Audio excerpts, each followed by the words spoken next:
Hey everyone, here is my first reading review for the book Unfuck Yourselves from Gary John Bishop.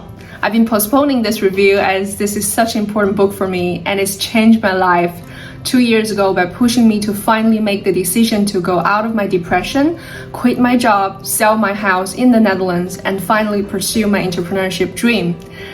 This book is such a masterpiece for me, and I've read it maybe more than 5 times, and I've kept like a journal because I use Audible, so I kept a journal for myself. To be honest, I'm a little bit nervous to give it a review because I'm not sure if I'm able to capture all of the important parts of the book. To me, every part of this book and every example given in this book is just so good that I highly recommend anyone to read it. I guarantee it would change how you look at your life.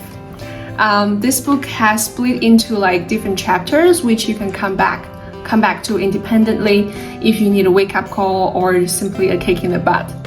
The first chapter is about how important the language we use in everyday life is. The author mentions that the way we talk to ourselves and others instantly shapes how we perceive life, and that same perception that directly impacts our behavior right there in that moment. I really feel this because we are affecting our brain's own biology because we have certain emotions attached to the words that will be triggered by the words we speak. For example, when you hear something that you don't know, if your reaction is, "Oh, I'm sorry, I don't know about that," then immediately your body will feel like nervous and you'll feel very small. But if your reaction is, "Oh my God, this is amazing, I'm about to learn something new," then you create this excitement in your body to be open to learn something new without shame or blame. So it's really interesting that we need to be aware of what words we use to especially talk to ourselves, because we literally can shape our thoughts, our emotions, and our behaviors by the language that we engage in. The second chapter is I'm willing. The biggest takeaway for me in this chapter is that the true meaning of who you are will not be found in your circumstances, but rather the way in which you respond to them.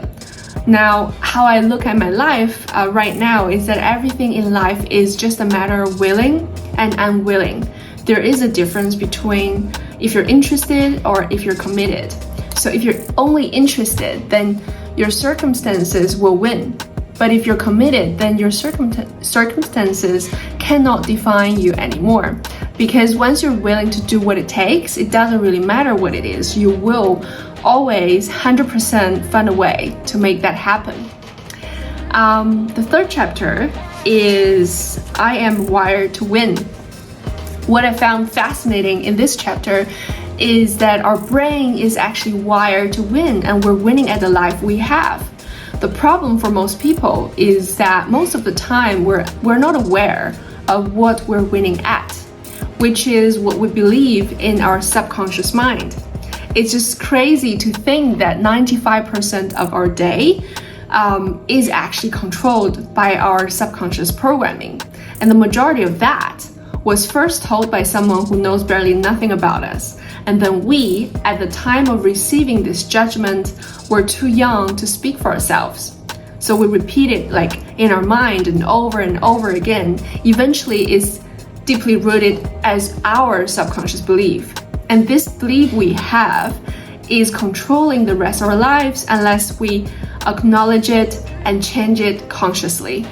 I remember in my past relationships, when things were going really good, I would start picking up imaginary problems with my partner, and I would get annoyed by the teeniest little things.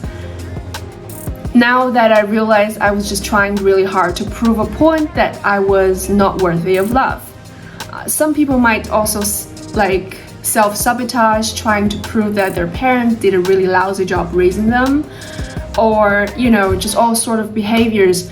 And we're actually always winning at proving something in our subconscious belief, and it's our job to catch that belief and ask yourself, hey, what's the real point about this? Like, what are you trying to prove here?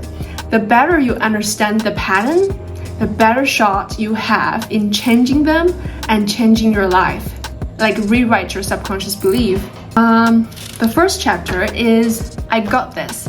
My biggest takeaway from this chapter is to have perspectives. So when you feel like you have something you can't handle, happens a lot in day-to-day life, you can either travel back in time where people didn't have more than medicine or electricity or planes or cars, or you can travel to a different place like Somalia where people didn't have enough food or clean water, or you can simply just travel to the other side of your town. You will often find people who have worse problems than yours.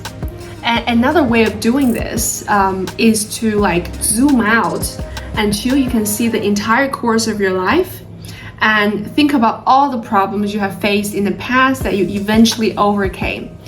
At that moment, you probably thought, oh, I'll never go through this. Guess what? You did. And if you look at like your track record, you can be fully confident that the current problems you have are just another bump on the road. And the fifth chapter is actually my favorite chapter. I embrace an uncertainty. I love this chapter so much because it's an important part of my transformation last year, and it completely changed the way I look at life. Because I started to define uncertainty as where new happens to me. So everything I do today was once the new thing in my life, and if I'm doing the things I've always done, then I'm actually living in the past, not moving forward. Once I understand this, so if then I start to look at my life as a growth path. Whenever I do something new, I will always experience discomfort, which eventually leads to growth, even if it's something that I tried and didn't work out. So in that sense, in every moment of my decision, the best thing I can do is the right thing. The next best thing is the wrong thing. And the worst thing I can do is nothing. I like how Gary John Bishop said, missing the target isn't the worst thing you can do. Not taking the shot is. Another really important fact it made me realize is that it actually, nothing is certain. Certainty does not exist. I can go to sleep tonight and never wake up. I can get in my car and never make it to work. I can get fired tomorrow even if I have a permanent contract with my employer. And I could own a car and own a house and create this illusion that I'm in control, but yes, you heard me, and this is mind-blowing for me. Certainty is an absolute illusion. Part of our reluctance to uncertainty comes from the fear of being judged by others. And if we push our limits and try to achieve new things, maybe we'll fail. So if you really want to grow and be more, get ready to be thought foolish and stupid. Because the truth is, you will never achieve your full potential being hooked by what other people think of you. Just think about this. All of the things you've ever dreamed of are waiting for you in the uncertainty. And of course, you'll feel nervous and fearful sometimes about what might happen, but you will also feel super excited about what may come. So just embrace it, embrace the uncertainty. When you stop searching for certainty and trying to make sense of everything, a lot of your stress will simply melt away. So chapter 6 is about I'm not my thoughts, I am what I do. What I understand from this chapter is that no matter how hard I try, I am going to have negative thoughts, maybe a lot of times every day, because I don't really have control over those thoughts.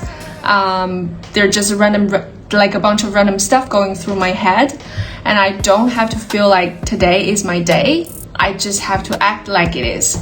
It's just so important for me to realize that what I think and what I do don't always have to align, because in the end is what I do that matters. And our mind often have an unrealistic perception of the world, which is like a mix of interpretations, misunderstandings, automatic behaviors, with like cultural and familiar programming all laid out on top of each other. And we always tend to get our reality to match this unrealistic perception, and that's where we struggle. The gap between how life is and how we think it is can only be proved by doing an action. So by challenging our thoughts with actions and exposing ourselves to the situation we resist, we actually train our brain to see the world as it is rather than how we think it is. So doing is actually the best way to change your thinking, because when your reality is acting to match your best interest, your thoughts then will change to match that new reality. The next time when you're experiencing negative thoughts, I'd say do it anyway. Just so many golden nuggets everywhere in this book, and I've read it again and again, and every time I learn something new. And I think this is one of the books that I will revisit every year just to remind myself how I want to live my life. I want to end this video with a quote that I believe is the ultimate truth. The author said, "The only difference between you and the person who's living the life you want is that they're doing it. They're not smarter, they're not stronger, they simply just believed in themselves and took massive, consistent action. There is another version of you that you haven't met yet, so keep showing up until you're introduced." Guys, if you like this video and want to hear more about my book review, please like and subscribe. If you've read this book and wanted to share your review, please leave a comment below. I'm looking forward to hearing what you think about this book. Till next time.